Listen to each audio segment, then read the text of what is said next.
ይሄ ብሎኬት ቤት ነው። 3 ሜትር አልቋል። አካባቢው ይሄን ይመስላል። እንደዚህ አለው በዚህ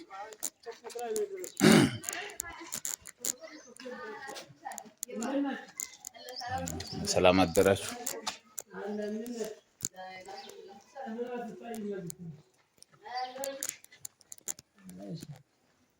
150 ነው ካሬ።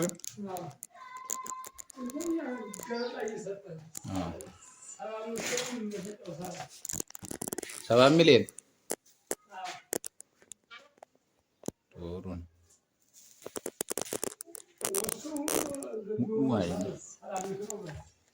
ሙሉ ሰራሚክ ነው ውስጡ። በረንዳው እኮ በረንዳው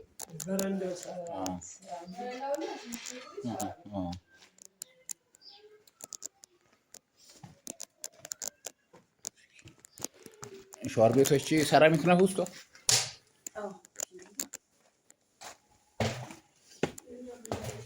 ነው ሲንክ ሁሉ አለ። ይሄ ሽንት ቤት ይሄን ይመስላል።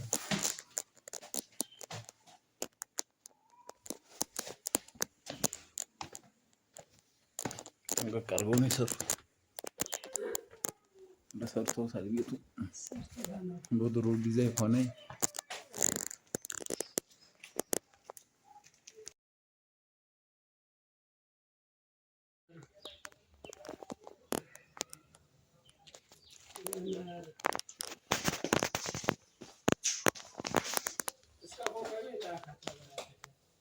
አምፖሉን አብሪው ማኮክ ማነሽ ልሽ አብሪው አምፖሉ አብሪው አለው አይደል? አምፖል ተገጥሞል ወጋሪው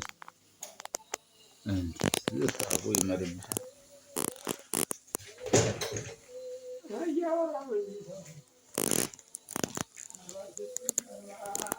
47 የሚባል ነው ይሄ 4.7 እቺኛው ክላስ ዝግ ስለሆነ ነው።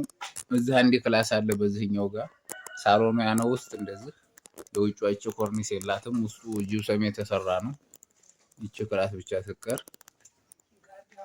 ይሄ 3 ሜትሩ አልተሰራም። እቺ ክችና በቆርቆሮ ይሄ ሙሉ 150 ነው ካሬው። ቲ መንገድ ላይ ነው። ሸንኮር አለው። ይሄው ውሃማ ማብራት ቦታ አለው። ቲ መንገድ ላይ ነው። በአካባቢው እነዚህ ቤቶች ተሰርተዋል። በዚህ እንደዚህ አለ።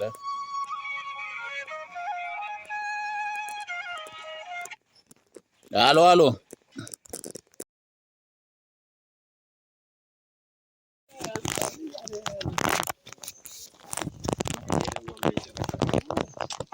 ይሄ ቲ መንገድ ላይ በጎን የተሰሩ ቤቶች እንደዚህ 150 ካሬ የኮሎን ቦታ ነው ጀመር አድርጎታል። ቲ መንገድ ላይ ነው። ይሄም የቦሎኬት በቦሎኬት ነው የሚሰራው። ከጎኑ ያለው ይሄ አዲያማ ከላይ ይቺ ፎቆ በዚህኛው ደግሞ ከጎኑ ይሄኛው የተጀመረው ቤት አለ። ይቺ ቲ መንገድ ላይ ጧት ላይ ምገርም ቦታ ይቻለች።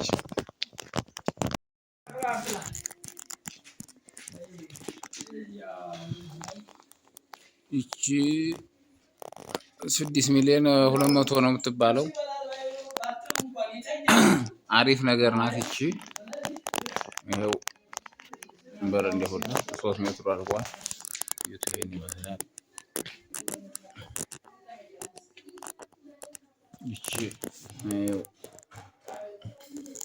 አምፖሉ የሚገርም ነው። የሚገርም